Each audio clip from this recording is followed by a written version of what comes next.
డిస్టార్షన్లెస్ transmission line. డిస్టార్షన్లెస్ transmission line అంటే మనకు నార్మల్గా డిస్టార్షన్ అంటే ఏందో తెలియాలి. డిస్టార్షన్ అంటే ఏంది, విత్ డయాగ్రామ్తో విత్ సిగ్నల్స్తో చూపిస్తా. డిస్టార్షన్ అంటే same time is, for example ఇక్కడ తీసుకోండి,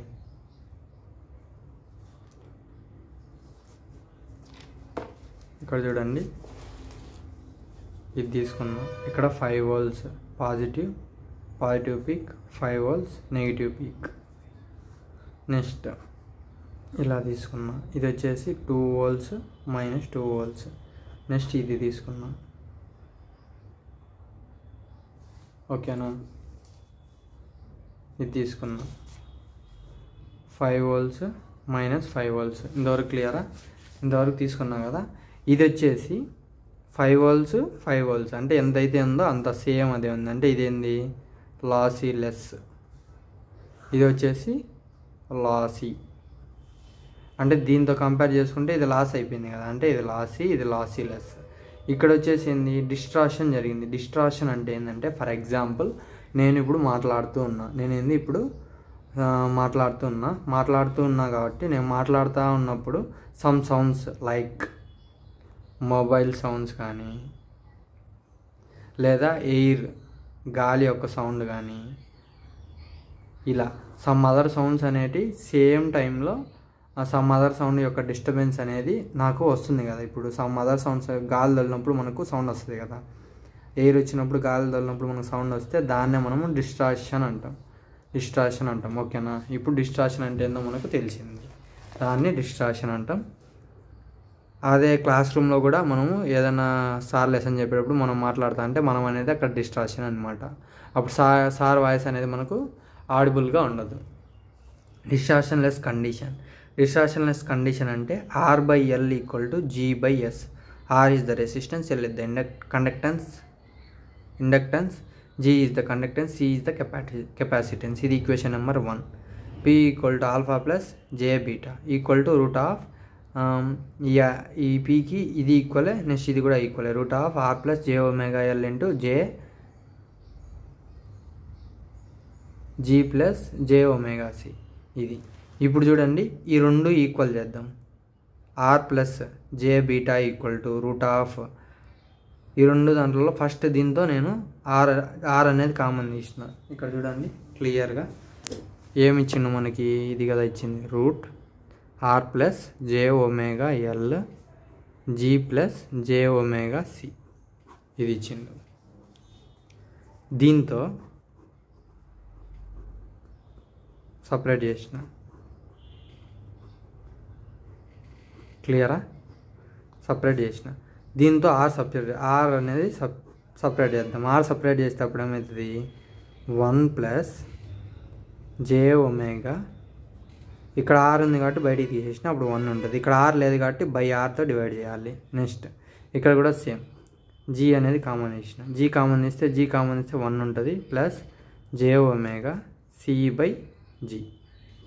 ఓకేనా. ఇంతవరకు ఈ RG అనేది రెండు కలిపి రాస్తే అప్పుడు ఏమవుతుంది, 1 + jωc/R × 1 + jωc/L.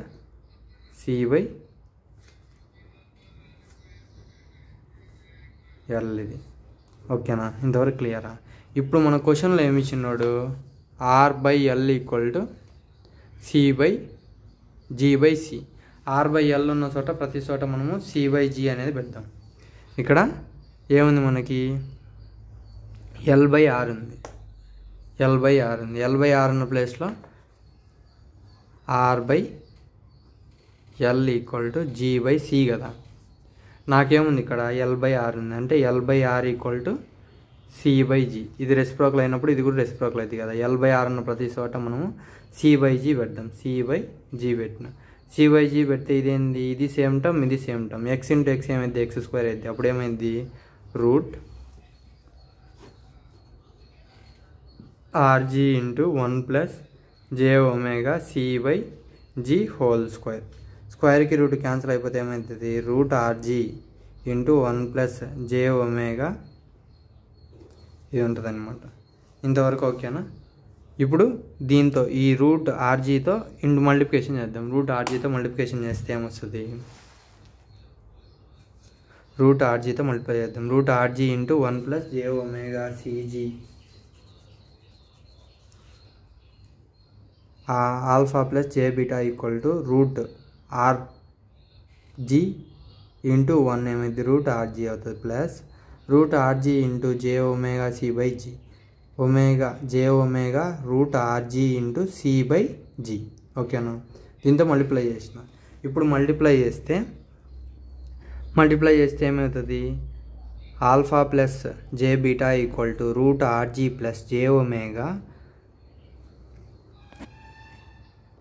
మనకు వచ్చేసి ఇది ఉంది route R G plus jω root R G into C/G. ఇంతవరకు క్లియర్. ఇంతవరకు ఆల్రెడీ నోట్స్లో ఎక్స్ప్లెయిన్ చేసిన. ఇప్పుడు ఇక్కడ ఈ జీ అనేది బయట ఉంది, రూట్కు బయట ఉంది. రూట్కు బయట ఉన్నది రూట్లోకి వెళ్ళాలి అంటే స్క్వేర్ అవుతుంది అనమాట. స్క్వేర్కి రూట్ క్యాన్సిల్ అయితే మళ్ళీ జీనే అవుతుంది కదా. ఇక్కడికి రావాలంటే జీ స్క్వేర్ అవుతుంది. అంటే root R G plus jω into R G by ఇది లోపలికి వస్తే జీ స్క్వేర్ ఇంటూ సి అనేది బయటనే ఉంది. ఇక్కడ స్క్వేర్కి ఇక్కడికి పోతే అప్పుడు ఏమవుతుంది? R/G ఉంటుంది. ఇక్కడ వచ్చి ఇక్కడ 2 ఉన్నాయి కదా, అంటే R/G అంటే root R G plus jω into root R/G into C. ఓకేనా? ఇంతవరకు క్లియర్. R/G ప్లేస్లో మనం ఏం రాసుకోవచ్చు? నార్మల్గా వచ్చేసి మనకు ఫార్ములా చూడండి. ఫార్ములా ఏంది? R/L equal to G/C. ఇది మన కండిషన్. డిస్టార్షన్లెస్ ట్రాన్స్మిషన్ లైన్లో ఇది కండిషన్. నాకేముంది ఇక్కడ? R/G ఉంది. R/G కావాలంటే ఈ జీ ఇటు side రానిద్దాం. R/G equal to L/C. అంటే R/G అనేది ఇటు సైడ్, L అనేది అటు సైడ్ పంపించిన. R/C ఉన్న ప్రతి ప్లేస్లో L/C అనేది మనం సబ్స్టిట్యూట్ చేయొచ్చు. అందుకు నేను L/C అనేది సబ్స్టిట్యూట్ చేసిన. Into C. ఈ సి అనేది బయట ఉంది. రూట్ లోపలికి పోవాలంటే C స్క్వేర్ అవుతుంది. రూట్ లోపలికి పోవాలంటే C స్క్వేర్ అవుతుంది. ఇక్కడ ఒక సి, ఇక్కడ 2 C's ఉన్నాయి. అప్పుడు ఏమవుతుంది? ఇక్కడ 1 ఉంటుంది. రూట్ LC ఉంటుంది. అంటే root R G plus jω root LC. ఇది ఆల్ఫా ప్లస్ జే బీటా. ఇక్కడ రియల్ టర్మ్ అంటే ఏంది? ఏదైతే మనకు వితౌట్ జేతో, జే లేకోకుండా ఉంటే అది రియల్. ఏదైతే జే టర్మ్తో ఉంటే అది ఇమాజినరీ. ఆల్ఫా ఈక్వల్ టు దీంతో root R G. Next beta equal to ఇది ω రూట్ LC. ఆల్ఫా అంటే అటెన్యూయేషన్ కాన్స్టెంట్, బీటా అంటే ఫేజ్ కాన్స్టెంట్. ఓకేనా? ఇంతవరకు క్లియర్ అనుకుంటా. ఇప్పుడు ఇదే అనమాట. ఇదే నేను క్లియర్గా ఎక్స్ప్లెయిన్ చేసిన. ఇక్కడ డైరెక్ట్ వేసినారు, నేను క్లియర్గా ఎక్స్ప్లెయిన్ చేసిన. Next velocity equal to ω/β. ω/β అంటే ఏమొచ్చింది? ω రూట్ LC కదా, ఇందాక అనుకున్నాం. ω క్యాన్సిల్ అయిపోతే ఏమైంది? Velocity equal to 1/√LC. Next Z0 అంటే characteristic impedance equal to formula equal to R plus root of R plus jωL/G plus jωC. ఇది మనకు ఫార్ములా. Z0 ఈక్వల్ టు దీంతో R అనేది కామన్ తీద్దాం. R అనేది కామన్ తీస్తే అప్పుడు ఏమైతే? R కామన్ తీసిన R పోతే ఇక్కడ 1 ఉంటుంది ప్లస్ jωL/, ఇక్కడ R అనేది లేదు కాబట్టి బై Rతో డివైడ్ చేయాలి. నెక్స్ట్ ఇక్కడ కూడా G కామన్ తీసిన, ఇక్కడ G పోతే ఇంక 1 ఉంటుంది ప్లస్ jωC. ఇక్కడ G టర్మ్ లేదు కాబట్టి బై Gతో డివైడ్ చేయాలి. చేస్తే equal to root of R/G. ఇక్కడ ఏంది? L/R ప్లేస్లో మనం ఏం పెట్టుకోవచ్చు? ఇందాక చెప్పినాం కదా, L/R. ఇది మనకి కండిషన్ వచ్చేసింది R/L ఈక్వల్ టు G/C. ఇది మన కండిషన్. డిస్టార్షన్లెస్ ట్రాన్స్మిషన్లో ఇది కండిషన్. నాకేమొచ్చింది? అక్కడ L/R వచ్చింది. L/R అంటే నాకు ఇక్కడ R/L ఉంది. అంటే L/R అంటే దీన్ని 2 రెసిప్రోకల్ చేద్దాం. ఇది పైకి, ఇది కిందికి, ఇది పైకి, ఇది కిందికి. నెక్స్ట్ ఇది కూడా రెసిప్రోకల్ చేస్తే C/G అవుతుంది. అంటే L/R equal to C/G. L/R equal to C/G. అంటే L/R ప్లేస్లో C/G సబ్స్టిట్యూట్ చేసిన. L/R ప్లేస్లో C/G. ఇక్కడ కూడా already G into 1 plus jωC/G. ఇది క్యాన్సిల్ అయిపోతే రూట్ R/G అవుతుంది. అంటే Z0 equal to root of R/G. Z0 equal to R/G ప్లేస్లో ఏం రాసుకోవచ్చు? ఇందాక నేను చూసినాం కదా, R/G. ఇది ఉంది నాకు. R/G కావాలా? R/G కావాలంటే ఏం చేయాలి? ఈ R అనేది ఇటు సైడ్ రానియాలా, ఈ C అనేది ఇటు సైడ్ రానియాలా. L/C. ఇది ఇక్కడికి, ఇది ఇక్కడికి. R/G అంటే R/G ప్లేస్లో L/C అనేది సబ్స్టిట్యూట్ చేయొచ్చు. L/C అనేది సబ్స్టిట్యూట్ చేసిన. ఇది Z0 equal to route L/C. Next lambda equal to 2 pi by beta. This is the wavelength, this is the characteristic impedance. This is all about distortionless transmission lines. Thank you. Please like and subscribe my channel. Thank you. Please support me.